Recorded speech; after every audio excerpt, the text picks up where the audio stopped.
Vamos começar. Vamos. Para a gente não atrasar depois, porque a gente vai ter que entregar o auditório às 5 horas da tarde. O auditório não, as salas da roda de conversa. Bom, antes de tudo, bom dia. Bom dia, obrigado pela presença de vocês. Para quem não me conhece, o meu nome é Jo Gondar. Eu estou aqui representando a comissão organizadora desse segundo pré-congresso Sándor Ferenczi, que é do Grupo Brasileiro de Pesquisas Sándor Ferenczi.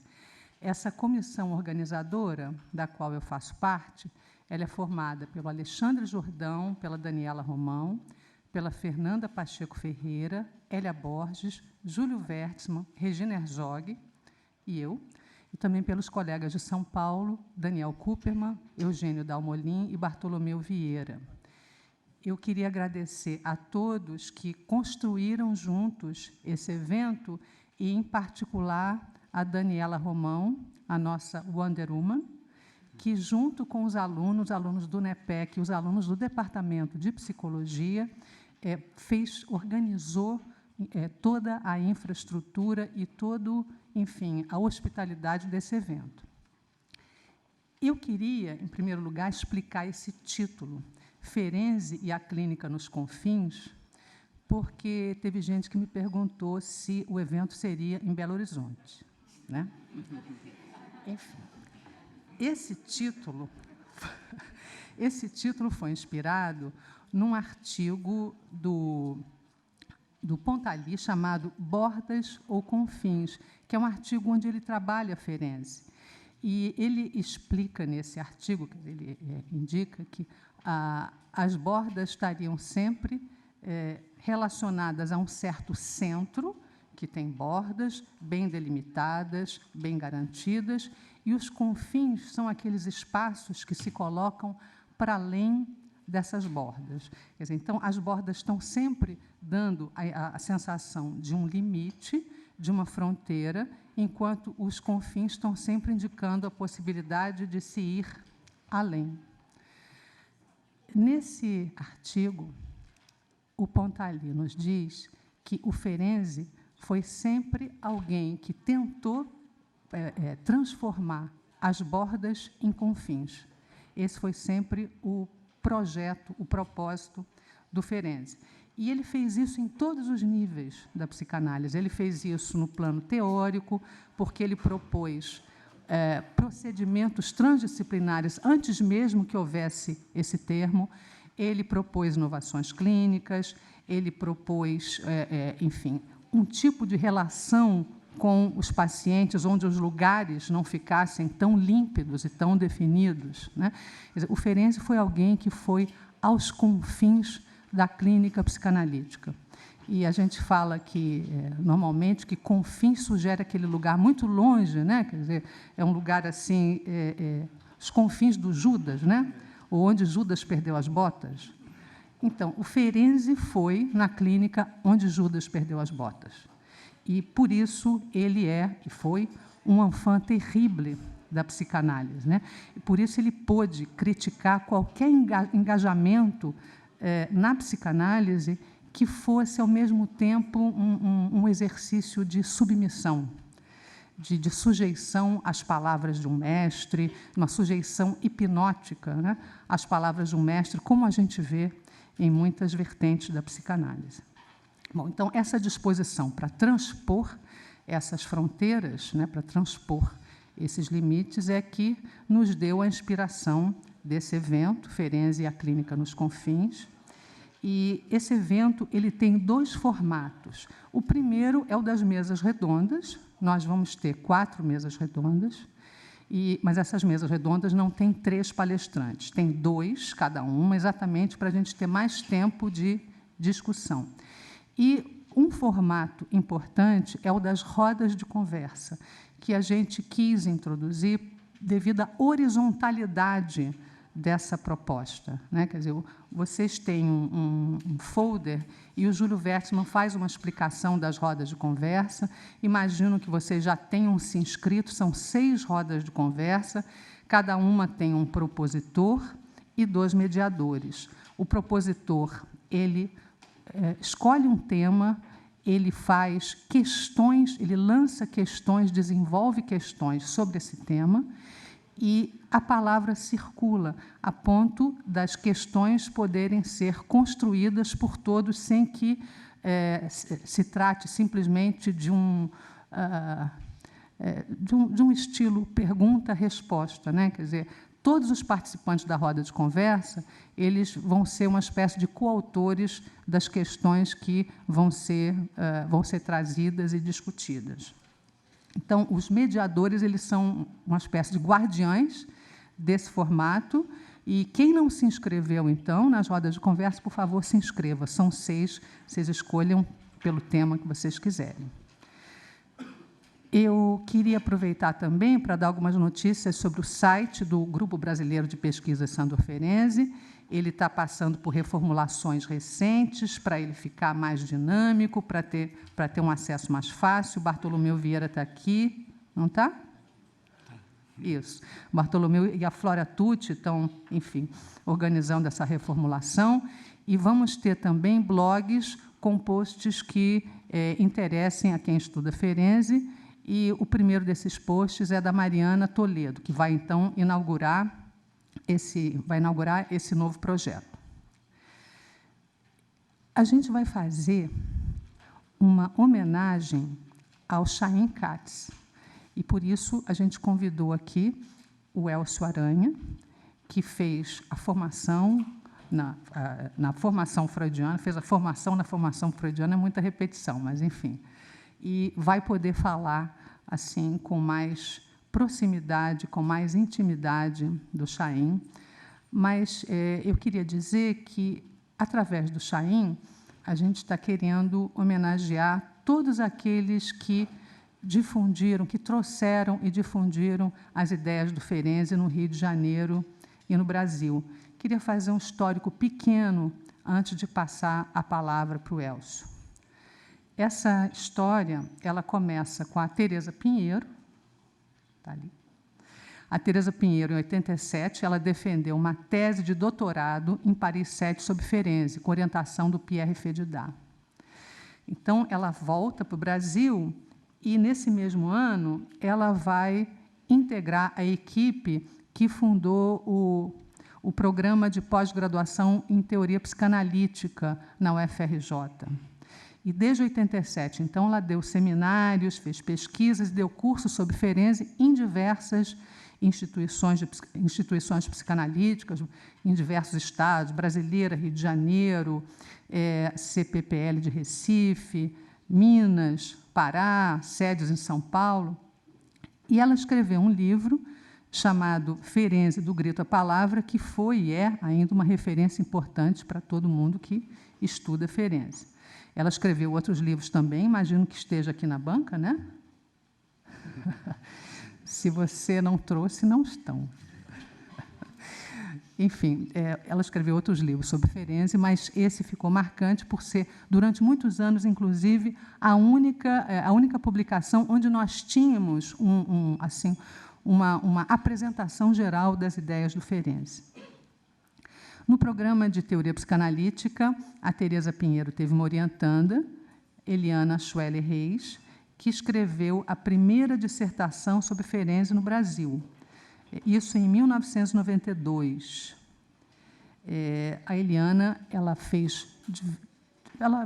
tem diversos grupos de estudo, enfim, deu diversos grupos de estudo e diversos cursos sobre Ferenczi, escreveu vários artigos e livros. O da Eliana está aqui fora, o último, que se chama Com Ferenczi, né? Aguardem o volume 2, que está saindo. Enfim, e foi num desses grupos de estudo que eu comecei a estudar Ferenczi, né? Foi junto com a Eliana. A Eliana dá curso atualmente no EBEP e continua publicando, né, vários artigos e livros sobre Ferenczi. Eu vou também citar alguns trabalhos importantes na difusão de Ferenczi no Brasil. Em 88, o Jurandir Freire Costa escreveu um artigo sobre Ferenczi nos cadernos do Círculo Psicanalítico do Rio de Janeiro. Em 88, o Joel Birman publicou uma coletânea dos principais artigos de Ferenczi pela Taurus. A coletânea organizada pelo Joel se chamava Escritos Psicanalíticos, 1909-1933. Em 92, o Chaim Katz funda uma instituição psicanalítica que se notabilizou pelo estudo regular e aprofundado do Ferenczi, que é a formação freudiana. E nessa instituição se formaram muitos estudiosos de Ferenczi, Daniel Kupperman, né, o Elcio Aranha, aqui ao lado. E, em 93, o Chaim organiza um encontro, um grande encontro sobre Ferenczi, e esse evento ele vai se transformar num livro importante que se chama Ferenczi, História, Teoria e Técnica. Esse livro tem artigos do Chaim, também do Renato Mezan, que escreveu um artigo sobre o símbolo e objeto que se tornou um artigo referência. O Mezan também organizou um número da revista Percurso dedicado ao Ferenczi, e nesse livro também tem artigos de Ana Verônica Maltner, Teresa Pinheiro e Joel Birman. Em São Paulo, a Felícia Nobloch defendeu, em 94, uma dissertação sobre Ferenczi, que depois se tornou um livro conhecido, O Tempo do Traumático, e deu curso sobre Ferenczi na PUC de São Paulo entre 97 e 99. Também em São Paulo, Dalvi Calderoni defendeu uma dissertação, em 94, discutindo um caso clínico com um instrumental ferenciano. Em Recife, o Marcelo Baumann começou a dar seminários e cursos sobre Ferenczi em 1998, no Círculo Psicanalítico do Rio de Janeiro, no Círculo Psicanalítico de Pernambuco, né, em Recife, e que segue até os dias de hoje. No Rio, na Sociedade Brasileira do Rio de Janeiro, a Jane Quezen tem dado há muitos anos cursos sobre Ferenczi. Esse grupo existe ainda, a Cláudia Bernatti está aqui.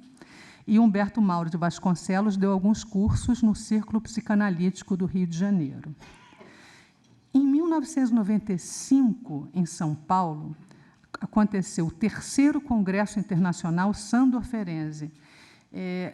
Desde 1991, a gente tem, de 3 em 3 anos, congressos internacionais Sándor Ferenczi.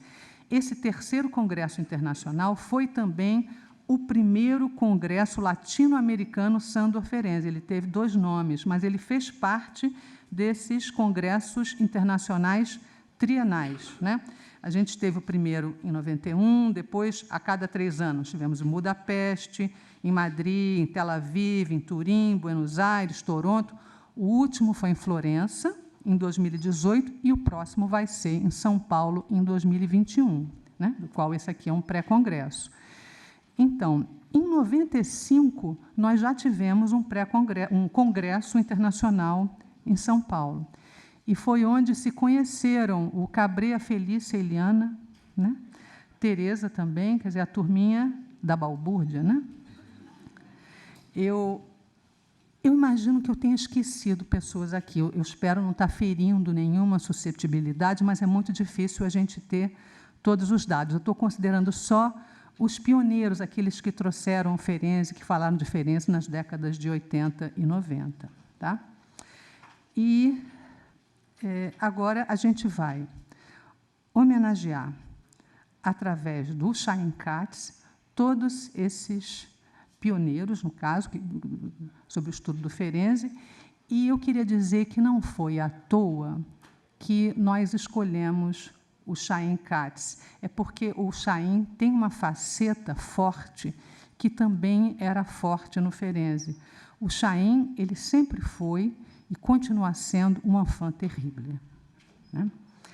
E essa faceta, eu acho que ela é importante para nós também, porque eu acredito que a gente não possa, de fato, ter uma experiência psicanalítica se a gente não tem algo de enfant terrible, né? Quer dizer, sem algo disso, a gente se sujeita sempre à palavra de um mestre ou de um ditador. Então, eu acho que é importante destacar essa faceta, principalmente nesse momento sombrio político, para nós que habitamos esse lado de baixo do Equador, né? Nós, há pouco, tivemos 1.200.000 enfants terribles nas ruas do Chile. e é uma faceta possível para nós também no Brasil, na Argentina, né, e que eu acho que merece ser exercida, precisa ser exercida. Eu acho que a gente precisa dizer não para a submissão, para o autoritarismo e para o descalabro. Bom, eu vou passar a palavra, então, para o Elcio, mas antes eu queria dar só um informe. O evento está sendo fotografado, filmado. Quem vai ser palestrante já deu autorização, mas quem for apresentar caso clínico, por favor, ou vinheta clínica, por favor, avise. Agora eu vou falar de uma vinheta clínica para que isso não seja filmado, tá? Porque os casos clínicos a gente não quer que eles circulem na internet. Bom, então eu vou passar a palavra para o Elcio.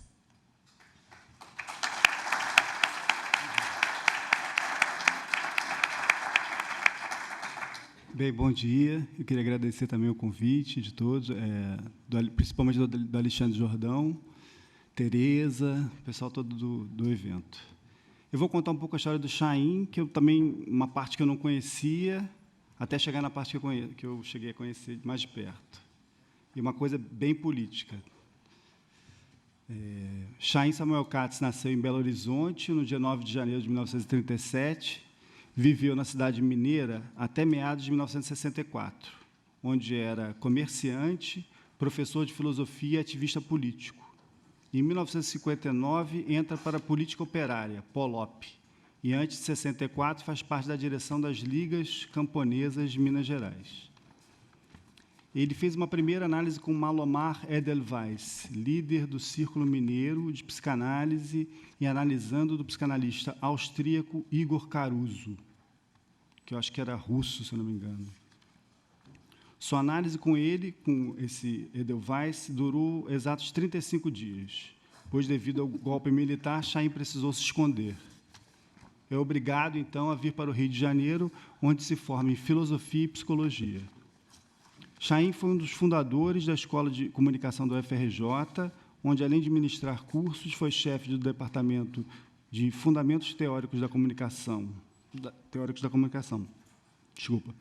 Também foi professor na Unirio, na UERJ e na PUC, aqui na PUC-Rio, atuando tanto na graduação quanto na pós-graduação, nas áreas de comunicação e medicina social. Foi também editor da revista Tempo Brasileiro entre 66 e 70. Acho que é uma revista que tem até hoje, se eu não me engano. Tem 45 anos já essa revista. Em janeiro de 71, Chaim foi preso por sua ligação com militantes do VAR Palmares, organização que se originou em parte da POLOP, que ele fazia parte lá em Minas, né? Inicia sua análise, então, com Ana Catherine Kemper, a dona Catarina, né? Aqui no Rio, e aí eu vou pegar um pouco daquilo que o próprio Chaim escreveu no dicionário da psicanálise, um verbete sobre a Ana Catherine, no dicionário da Rudinesco e do Michel Plon. Sobre ela, ele fala, ela nasceu em Bochum, na Alemanha, e o destino de Ana Kemper foi estranho e o seu itinerário enigmático. O mistério se deve ao silêncio que ela manteve sobre as circunstâncias de sua vida, entre 1933 e 1944, quando seu esposo, Werner Kemper, colaborava com o regime nazista ao lado de Matthias Heinrich Gehring. Esse Gehring era um psiquiatra e neurologista alemão. Ele é primo do Hermann Gehring, que foi o cara que era o segundo cara no escalão do Terceiro Reich e o criador da Gestapo. Inicialmente, ela foi grafóloga, e casou-se com Kemper em 1934, e foi no seio do Instituto Gehring que fez sua formação psicanalítica com Harald Schütz-Henk. Em 1948, emigrou para o Brasil, junto com a família, o marido e 3 filhos, participando no Rio de Janeiro da criação da Sociedade Psicanalítica do Rio de Janeiro, SPRJ. Tornou-se membro dessa, mas, em 1962, uma comissão de inquérito foi nomeada para examinar o seu caso. Era acusada de nunca ter sido analisada segundo os critérios da IPA, mas, na verdade, sua formação com Schütz-Henk é que não foi aceita, pois esse foi excluído da IPA logo depois do final da Segunda Guerra Mundial. Bem, em 73, o Chaim participa intensamente da criação da famosa Clínica Social de Psicanálise, fundada pela Catherine Kemper e o Hélio Pellegrino. A clínica era, segundo o próprio Chaim, destinada a promover tratamentos para os carentes, adultos e crianças, psicóticos e neuróticos, marcados pelos trabalhos de Sándor Ferencz. Eu acho que o Chaim já estudava o Ferencz já em Minas Gerais, no círculo lá mineiro de Minas Gerais, ele já tinha começado a estudar o Ferencz. E eu falo Ferencz por causa do evento, que até no livro o Ferencz está com acento agudo. Eu fiquei com esse hábito até... E o Chaim até hoje discute isso, ele sempre fala isso. Ele acha que é Ferencz. Então, ele estudou lá com o trabalho de Ferencz, a Melanie Klein e o Winnicott. Os praticantes da clínica, entre os quais o próprio Chaim, fizeram dela o laboratório de um freudismo antidogmático e libertário. Segundo Chaim, o que interessava para eles naquela época era questionar o que ele chamava de uma economia política da psicanálise, ou seja, qual o custo de uma formação, quem pode pagá-la, que grupos sociais, como se dá o deslocamento geográfico espacial pela polis, qual o tempo de empenho que você gasta nos seus estudos, etc. Eles chamam isso de uma economia política da psicanálise. E eu acho que essa coisa também muito voltada para os carentes, assim, para os pobres, é uma coisa que ele herdou da mãe dele. Ele fala isso numa entrevista, que tinha uma sensibilidade muito grande para a questão dos mais pobres, menos favorecidos. Bem, no verbete seguinte do dicionário sobre o marido da Catherine, o Werner Kemper, esse verbete não foi o Chaim que escreveu. Tem uma coisa assim que fala assim: o que ela, a Anna Catherine, fez durante o período nazista permanece ainda mais enigmático do que as atividades do esposo. Bem, o restante da história vocês já conhecem. O Werner Kemper foi analista do Leon Kabernitsch, que era um analista judeu, didata e presidente, nessa época, da SPRJ, e analista didata do médico militar e torturador Amilcar Lobo, o que o Chaim, em uma entrevista, chama da sequência Kemper, Kabernitsch, Lobo. Quem quiser aprofundar esse tema, né, já foi tratado por o livro do Chaim, que é Psicanálise e Nazismo, que é de 85, o livro da Helena Besserman Viana, Não Conte a Ninguém, Contribuição à História das Sociedades Psicanalíticas do Rio de Janeiro, de 94, e, por último, mas não last but not least, o livro do Daniel Kupperman, Transferências Cruzadas, uma História da Psicanálise e Suas Instituições, que é de 96. Chaim comenta, numa outra entrevista dele, aliás, acho que o Chaim tem 2 volumes, acho que é a Jo que fez o pós-fácil do livro, daquelas entrevistas da Percurso. Da Percurso, foi. Então, tem 2 volumes de entrevistas da Percurso. Acho que o Chaim é o único autor brasileiro que está nos 2 volumes, que tem 2 entrevistas ali publicadas. Então, numa dessas entrevistas, ele fala assim: ele está conversando com a entrevistadora, Ana Patitucci, o que me põe de acordo com o espírito de vosso questionamento. Seria preciso que também a psicanálise e os psicanalistas instituíssemos uma comissão da quase-verdade. Chaim tem uma certa implicância com a questão da verdade com V maiúsculo, né? Para elaborar esse assunto, que não elaborado, esse assunto do Werner Kemper e da Anna Catherine, né? Da questão do envolvimento da coisa do nazismo, essa coisa que ficou uma espécie de silêncio. Que não elaborado, não se propondo como questão, se reproduz e continuará a se reproduzir. Devo lembrar que fiz análise no Rio de Janeiro com a então esposa de Kemper, Anna Catherine ou Dona Catarina.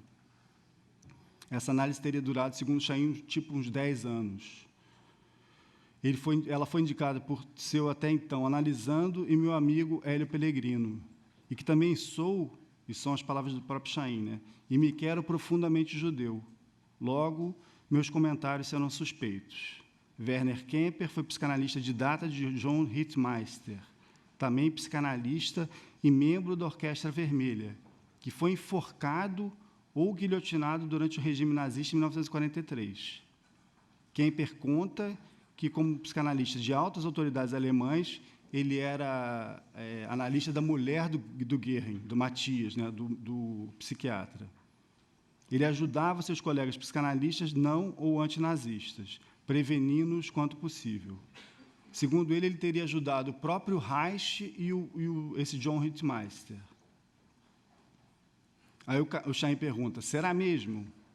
Depois da guerra, foi o psiquiatra que cofundou, junto com Harold Schultz-Henck, os serviços psicológicos da Alemanha Oriental de caráter pavloviano e antipsicanalítico. Eles visavam, na Alemanha Oriental, visavam acabar com, liquidar o freudismo. Isso está no verbete sobre o Harold Schultz-Henck, no próprio dicionário da Rudinesco. Em 1948, o Kemper veio para o Brasil por indicação pessoal do Ernest Jones para cuidar dos interesses da IPA. Portanto, segredos de vários os lados. O caso Amilcar Lobo nos mostrou como um psicanalista pode ser também um torturador, o que para alguns seria um paradoxo, para outros um oxímoro. Em 1992, Chaim funda, com um grupo de cerca de 40 psicanalistas, a formação freudiana. Segundo o Leonardo Soneghetti, que é um colega nosso que participou intensamente da formação, foi a pessoa que mais, acho que, instigou o Chaim e incentivou para o Chaim formar a formação freudiana. Acho que até antes do Daniel entrar, se eu não me engano. Ele me disse o seguinte... O Léo é o cara, uma das pessoas que eu acho que mais conhece, tem uma história super bonita com a formação e conta várias histórias sobre esse início da formação que eu ainda não estava nela. Ele me falou o seguinte, a formação freudiana foi fundada no primeiro semestre de 92, e nós tínhamos uma programação de estudos, que chamavam cursos de aproximação, para tornarmos a instituição conhecida e aproximar a comunidade da FF recém-inaugurada. Mas, com o racha que ocorreu, não realizamos esses cursos. No lugar disso, passamos o segundo semestre inteiro estudando os textos freudianos que tinham relação estreita com a sexualidade, por orientação do Chaim. E, em 1993, primeiro semestre, abrimos a primeira turma. Bem, é aqui um pouco que eu entro nessa história. Eu entro para a formação freudiana em agosto de 93, então sou membro da segunda turma da formação freudiana. Meu primeiro encontro com o Chaim, a primeira vez que eu vi o Chaim, foi no lançamento do livro do Guattari, aqui no Brasil, o Caosmose, e o que é a filosofia, que ele escreveu junto com Gilles Deleuze. Tinha uma história de que talvez o Deleuze viesse, mas ele não pôde vir, porque acho que já estava muito doente, não veio para o Brasil. Então, era um lugar, acho que foi no Centro Cultural Banco do Brasil, estava muito cheio, e o Chaim estava lá com o Guattari, e o Chaim comentou alguma coisa sobre a coisa dele cantar, como ele era cantor lírico, e ele sentia muita falta disso, uma coisa nesse sentido. Quem era cantor lírico? Guattari? Não, Chaim. Ah, bom. O Guattari deu um corte no Chaim e falou, Chaim, esquece isso. Falou de um certo mau jeito com o Chaim, e eu não gostei daquilo, não gostei do Guattari, e gostei do Chaim. Foi ali que eu comecei a gostar do Chaim. A identificação não é só um conceito, né? Bem, depois disso, eu fiz um curso com o Chaim na Univerta, era uma coisa que tinha naquela época aqui no Rio de Janeiro, que era Universidade Aberta, fazia vários cursos. O Chaim deu um curso sobre psicanálise, era um curso com várias pessoas. O Jurandir falou sobre psicanálise e linguagem, se eu não me engano, e o Chaim falou sobre psicanálise e filosofia. Aí, um belo dia, eu peguei um folder da formação freudiana e aí acabei indo para a formação freudiana. E, em agosto de 93, eu entrei, né, e, nesse mesmo ano, em novembro, 27, eu acho, 26 ou 27 de novembro, nós tivemos o primeiro simpósio Sándor Ferenc. Era uma data redonda, onde se comemorava os 120 anos do nascimento e os 60 anos da morte do psicanalista húngaro. Nesse evento, como a Jo falou, estavam presentes Daniel Kuperman, Renato Mezan, Ana Verônica Maltner, Joel Birman, Tereza Pinheiro e Chaim Samuel Katz. Bem, eu vou ser breve, vou terminar agora. Eu gostaria de terminar com uma breve apresentação, com algo que eu aprendi do André Green nos diálogos que ele fez com Fernando Uribari. Bem, nesse diálogo ele fala que a psicanálise, eu cito o Green, deve construir um modelo em maior conformidade com a epistemologia complexa da nossa época. É como se a episteme do Freud já não servisse mais para a gente tivesse que usar um outro tipo de coisa. E eu acho que o Chaim fez uma coisa assim, aqui no Brasil, parecida com isso. Assim. Por exemplo, o modo como ele trabalha o Prigogine, Isabelle Stanguer, com as situações afastadas ou longe do equilíbrio, e a forma como ele utiliza a teoria do caos, para, por exemplo, falar do aparelho psíquico em Freud. Outra coisa, o modo como ele procura e incorpora a ideia de multiplicidade do Deleuze e do Guattari para pensar a psicanálise e, por exemplo, a questão do complexo de Édipo, que ele chama de que não existe um complexo de Édipo único, mas múltiplos complexos, né? Uma multiplicidade. Acho que é uma coisa muito... Chaim insiste muito nessa noção de multiplicidade. Chaim é um erudito. Conhece grego, que aprendeu com seu amigo Chicão, o Francisco Antônio Doria, com quem organizou o livro Razão ou Desrazão.